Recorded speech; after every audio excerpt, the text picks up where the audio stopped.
제113차 최고위원회의를 시작하도록 하겠습니다.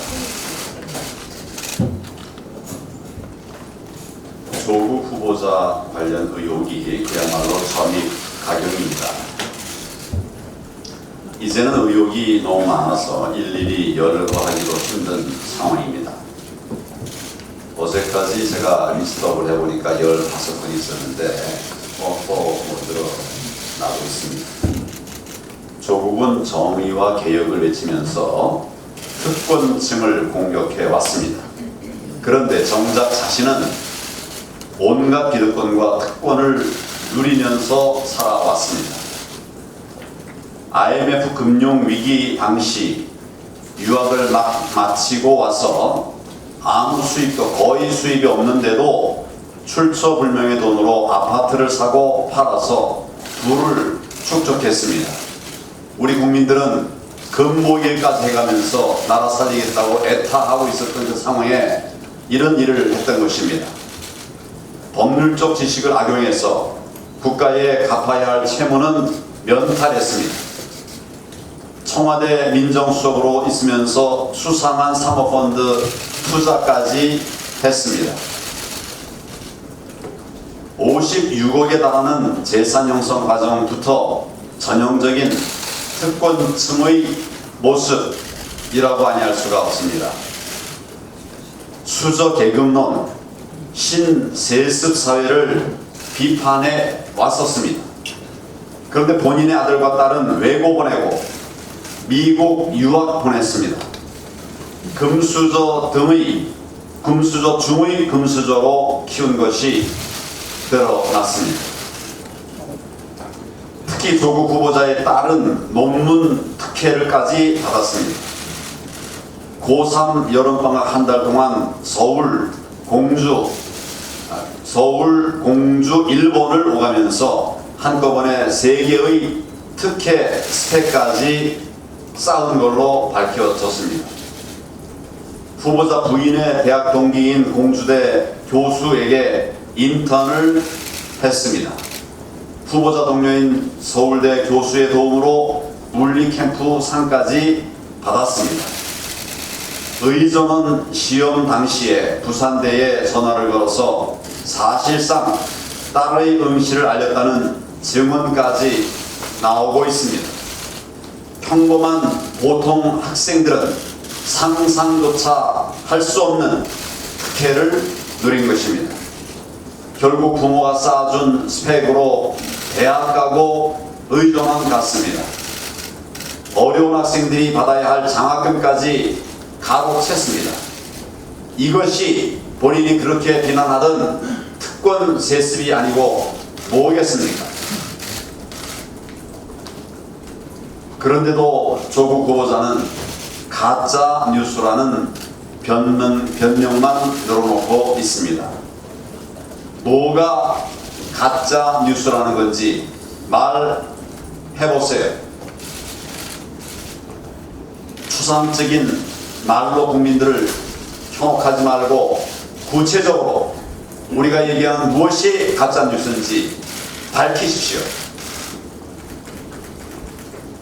청와대는 의혹이 부풀려졌다고 주장하면서 임명을 강행할 기세입니다.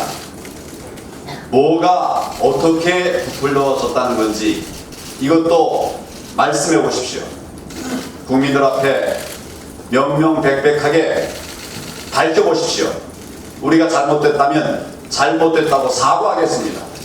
그러나 거짓말로 해명을 해왔다면 그 부분까지 철저하게 추궁하고 또 사과해야 한다고 하는 사실을 명확하게 말씀을 드립니다.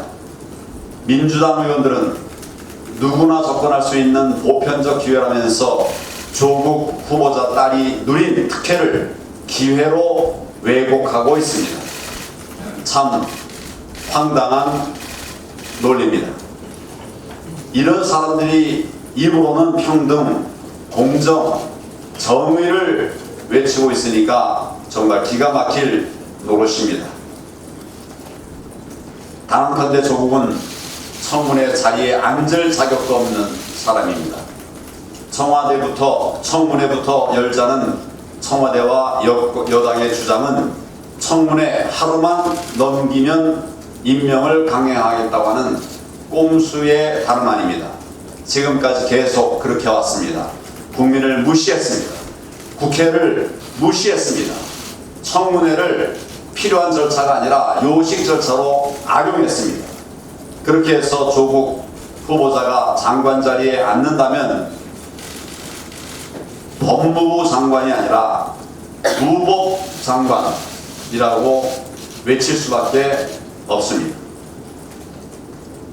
조국은 그동안 드러난 의혹들과 고소고발에 대해서 검찰의 엄정한 수사부터 받아야 합니다. 검찰 수사가 제대로 이루어지지 않는다면 특검, 국정조사 등을 통해서라도 반드시 책임을 묻도록 하겠습니다.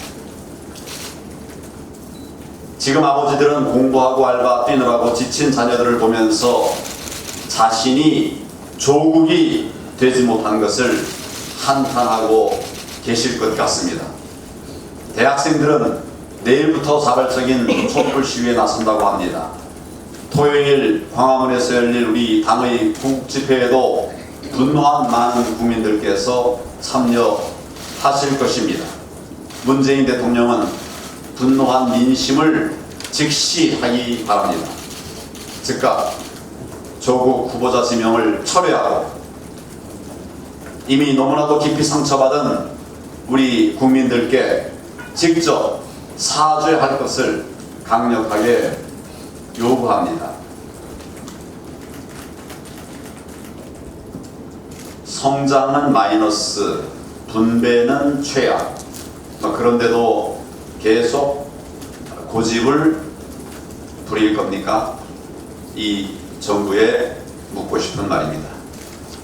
올해 상반기 삼성전자의 반도체 매출이 33%나 감소했습니다. 2년 동안 유지해왔던 반도체 세계 1위 타이틀을 내준 것입니다.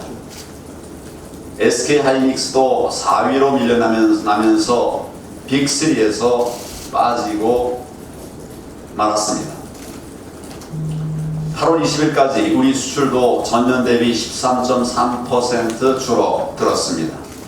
계속 줄고 있습니다. 9개월 연속 마이너스 수출이 확실해지고 있습니다. 앞으로 상황이 더 나빠질 걸로 보여서 정말 걱정이 큽니다. 경기 악화에 일자리까지 급격하게 줄어들면서 개인 워크아웃이 두 자리 숫자로 증가했다는 통계가 나왔습니다. 작년부터 워크아웃이 급격하게 늘고 있습니다. 올해 7월까지 신청자가 벌써 5만 5천 명을 넘어서고 있습니다. 특히 자영업자와 일용직의 워크아웃 신청이 크게 늘었습니다. 어려운 사람들의 워크아웃 신청이 크게 늘었다는 이야기입니다. 최저임금 인상과 주 50시간 근무제의 직격탄을 바로 이 어려운 분들이 맞고 있는 것입니다. 문재인 정권이 수많은 국민들을 신용 불량으로 몰아넣는 것입니다.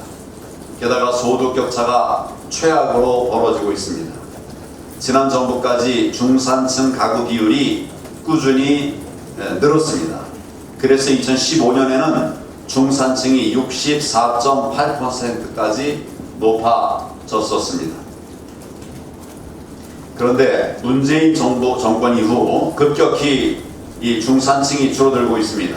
작년에는 58.8%까지 추락하고 올해는 58.5%로 더 줄었습니다.